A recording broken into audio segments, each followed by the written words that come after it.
Michael, how much changes because it's the Cup? No change. We'll pick a team that will win the game. Well, we hope to win the game. We think can win the game. So there's no sort of ulterior anything. It's win the next game in front of you. That's always been the mantra. Because it's the second round of the Cup, though, and obviously what could follow in the third round. How much more pressure is there on this game than, say, there was in the first round? No pressure. It's always win the next game. Now there's a byproduct of that you could go on to get something, so that might motivate the players a little bit more. But from my point of view, it's win the game, because the worst thing you can have is not turn up, lose the game, and then go and draw Man United away. So win the game and see what happens. Obviously, you go Tuesday to Saturday. How are the likes of Ruben Reid, who, in his case, got his first start of the season on Tuesday?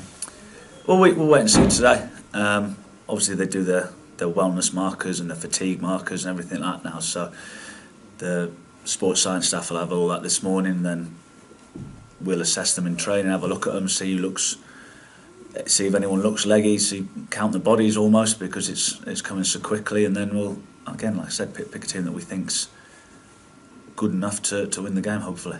And in terms of the two players who've been carrying foot injuries while we're on injuries, how are Charlie Raglan and Gavin Riley? I don't know yet. Gav, I'd imagine, would be all right.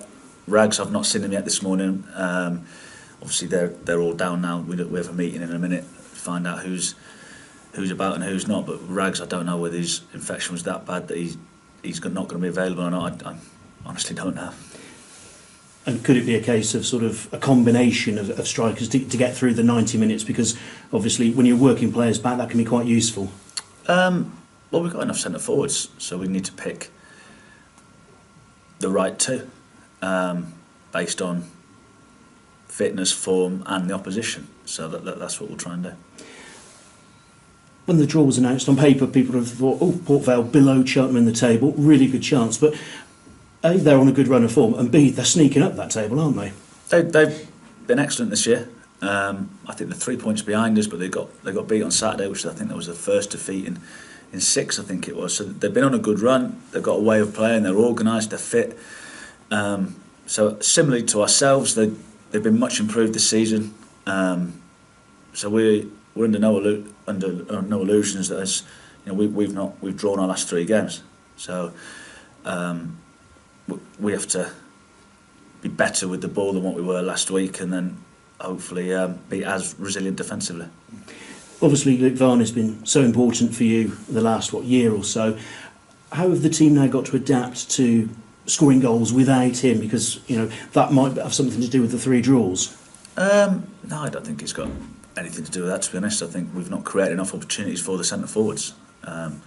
So if Reg was playing or not, I don't think he's an important player to us, no doubt about it. But I think it's more other teams trying to stop us play, and just a little bit of a lack of quality with that final ball. We've got into the top. Well, I think the Colchester, we created numerous chances.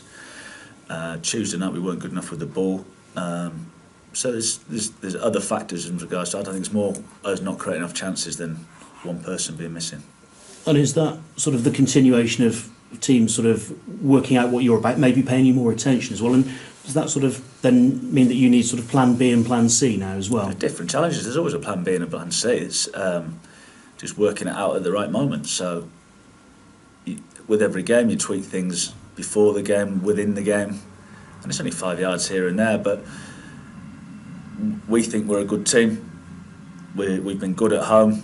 It's people trying to, almost like people trying to make things that, you're on a sticky patch, you're this, you're that. I think we're in a good place. So I think we've got good players.